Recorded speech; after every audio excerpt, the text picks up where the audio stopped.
বিএনপির একজন সিনিয়র নেতা, নাম হলো মেজর আখতারুজ্জামান। আমরা যদি প্রতিশোধে বিশ্বাস হতাম, বিএনপির একজন সিনিয়র লিডার, বীর মুক্তিযোদ্ধা, জনপ্রিয় ৩ নম্বর সেক্টর কমান্ডার, 2বার না 3বারের এমপি, তিনি গত পরশুদিন আমিরে জামাতের হাতে আমিরে জামাতের গলায় ফুলের মালা দিয়ে তিনি বাংলাদেশ জামাত ইসলামী যোগদান করিয়াছেন। এখন যদি আমরা প্রতিশোধে বিশ্বাস হতাম, এদেরকে হয়তো আমরা দলে নিতাম না, কিন্তু ইসলাম সকলের জন্য দরজা খুলে বসে আছে। কথা বলেন ঠিক না বেঠিক? এই জন্য এই উদারতা কেবল আমরাই দেখাতে পারি, আপনারা আর কেউ দেখাতে পারেন না, পারেন না, পারেন না। এই কথা বলেন, ক্ষমায় বিশ্বাসী না প্রতিশোধে বিশ্বাসী? আমরাও যারা ইসলামের পক্ষে তারাও সবাই ক্ষমায় বিশ্বাস করি। কথা বলেন ঠিক না বেঠিক? সুতরাং আজকে কারোর পরে আমাদের অভিযোগ নাই, আমরা ক্ষমায় বিশ্বাস করে সবাইকে কোরআনের পথে আহ্বান করলাম। যদি প্রতিশোধে বিশ্বাস হতো, এই স্বরাষ্ট্রমন্ত্রী এসেছিল আসাদুজ্জামান কামাল, আর হলো প্রধানমন্ত্রীর উপদেষ্টা এসেছিল, তো ওরা বলে গেছে এই খাবারটা দেশারে টাকা দেশার বলে গেছে যে ওই জামাত ইসলামের বিরুদ্ধে যেন একটু বদদোয়া করা হয়, কারণ জামাত ইসলাম কি প্রতিষ্ঠা করতে যাচ্ছে। আর এদের সঙ্গে আরো কিছু হুজুররা লেগেছে, তাই এদের যেন ধ্বংস হয় এই জন্য দোয়া করার জন্য ওই নেতারা বলে গেছে। তাহলে প্রকাশ্য এবং গোপনে জেনাবে বিচার করা যাবে? কথা বলেন, যাবে? কে নিষেধ করে দিয়েছেন? এখন কি আমার দেশে জেনাবে বিচার চালু আছে না নাই? গ্রামে গঞ্জে যেখানেই যাবেন সেখানেই জেনাবে বিচার চালু।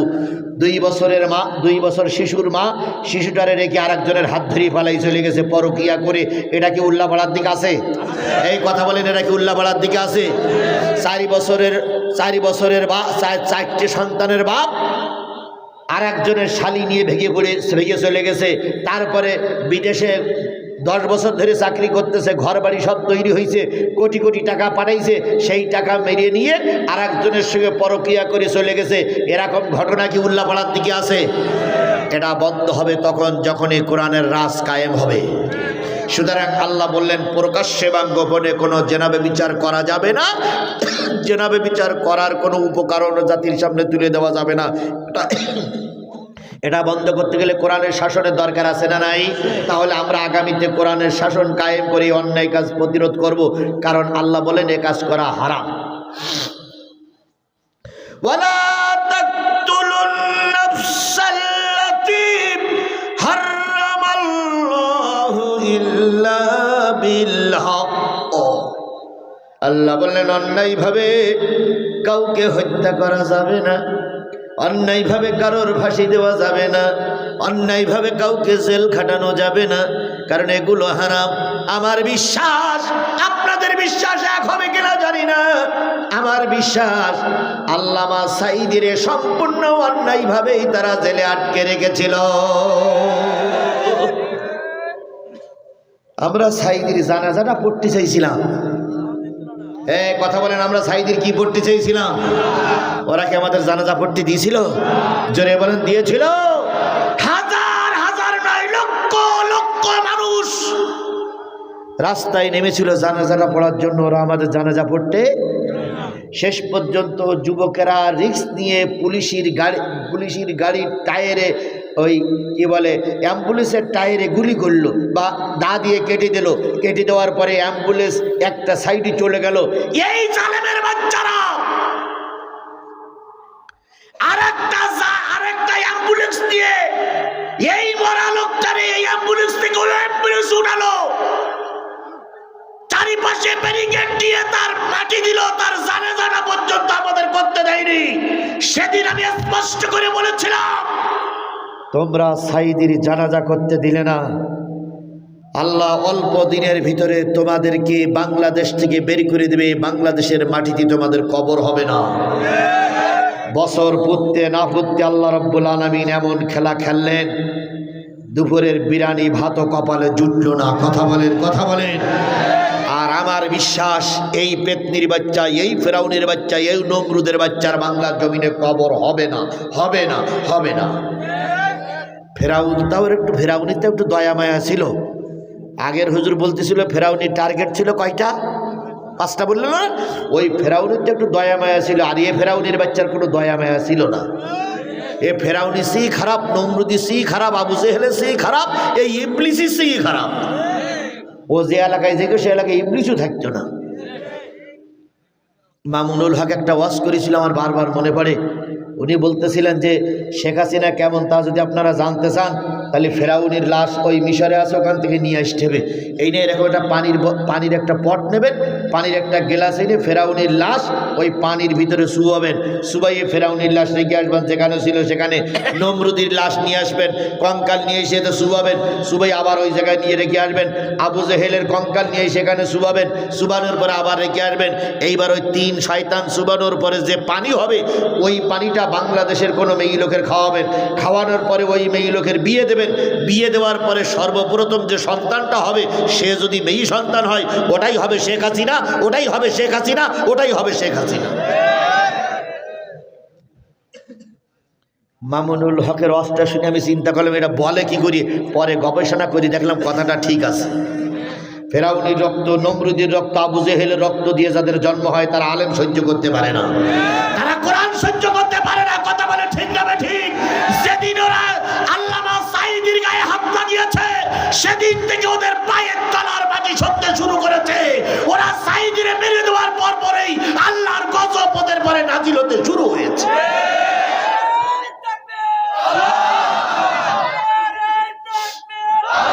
সুতরাং ও আমার জাতি, অন্যায়ভাবে কাউকে কাঁদাবো না, অন্যায়ভাবে কাউকে কাঁদাবো না। কাঁদাইলে তার চোখের পানি অবশ্যই কাজে লাগবে। কথা বলেন ঠিক না ঠিক? এই জন্য আমাদের আমিরে জামাত বলেছে যদি আমার দলের কোনো নেতা প্রধানমন্ত্রীও হয় আর প্রধানমন্ত্রীও যদি অন্যায় করে, সাধারণ লোকের যে কায়দায় বিচার হবে প্রধানমন্ত্রীরও সে কায়দায় বিচার হবে। এর নাম ইসলাম, এর নাম ইসলাম, এর নাম ইসলাম। 54 বছরে কত নেতার গল্প শুনেছি, কাজ একটাও দেখিনি। একটা বার 12ই ফেব্রুয়ারিতে একটা বার কোরআনের পক্ষে সাপোর্ট দিয়ে টুপিওয়ালাদের অবদা ঠিক আছে কি বেঠিক আছে একটু পরীক্ষা করতে চাই। কয়বার? জোরে বলেন কয়বার? ও যুবক, তোমাদের দিকে জাতি তাকিয়ে আছে। এবারের ভোটে 4 কোটি যুবক যুবতী ভোটার, যারা জীবনে কোনোদিন ভোট কেন্দ্রে যায়নি তারা 4 কোটি নতুন ভোটার এবার ভোট কেন্দ্রে যাবে। কয় কোটি? 4 কোটি যুবক যুবতীরা নতুন ভোটার, জীবনে কোনোদিন ভোট কীভাবে দিতে হয় ওরা জানে না, দেখিনি, ওরা কোনোদিন ভোট দেয়নি। এই 4 কোটি ভোটার যদি কোরআনের পক্ষে আসে, কোরআন প্রতিষ্ঠা হওয়ার জন্য একটা পরিবেশ তৈরি হবে। তাই যুবক যুবতীদের পায়ে ধরে আমি তোমাদের মুরব্বী, আমার বয়স 55 বছর, কোরআনের খেদমত করার জন্য 17 বছর সহ এই 25টা বছর ময়দানে আসি। আর এবছর ঝুঁকি নিয়ে সব জায়গায় কথা বলছি। আমি কি যুবকদের কাছে একটু দোয়া দাবি করতে পারি যে তোমাদের প্রথম ভোট আল কোরআনের পক্ষে হোক? যুবকদের প্রথম ভোট, এই সবাই মিলে বলেন যুবক যুবতীদের প্রথম ভোট, যুবক যুবতীদের প্রথম ভোট। আর মুরব্বীরা তাকাই তাকাই দেখবে নাকি? মুরব্বীদের প্রথম ভোট শয়তানের পক্ষে হোক। তাহলে মুরব্বী, যুবক যুবতী, আবাল বৃদ্ধ বনিতা যারা ভোট দেবে তারা যেন সবাই কোরআনের পক্ষে ভোট দেয়। আর তোমরা যারা আছে এই যে ছোট ছোট আছে দেখেন না, ওই যে কত কত ছোট ছোট দেখেন, এই একটা টিপ টিপ করে থাকা আছে দেখেন, এটা এই একটা দেখেন, এই একটা দেখেন, ওই দেখেন দুটো কত ছোট ছোট। 12টা বেজে গেছে তাও এদের চোখে ঘুম আসে না। এরা ভবিষ্যতে বড় হয়ে কিসের পক্ষে আসুক? শিশুর পিতা ঘুমইয়াছে, সব শিশুরেই এরা একদিন ভবিষ্যতে কোরআনের পক্ষে আসবে। আল্লাহ পাক আমাদের একটা বারের জন্য একটু কোরআন দেখার তৌফিক দান করুন ভাই। কোরআন ছাড়া যারা আসতেছে তাদের আমরা অনেকবার দেখেছি না দেখিনি? এই কথা বলেন, যারা অন্য যারা আসছে তাদের অনেকবার দেখেছি না দেখিনি? তাই একটা জায়গায় বারবার এক বউ নাই রে, আমরা একটা নতুন বউ ঘরে তুলে দেখি না সে সংসারটা কেমন চালায়।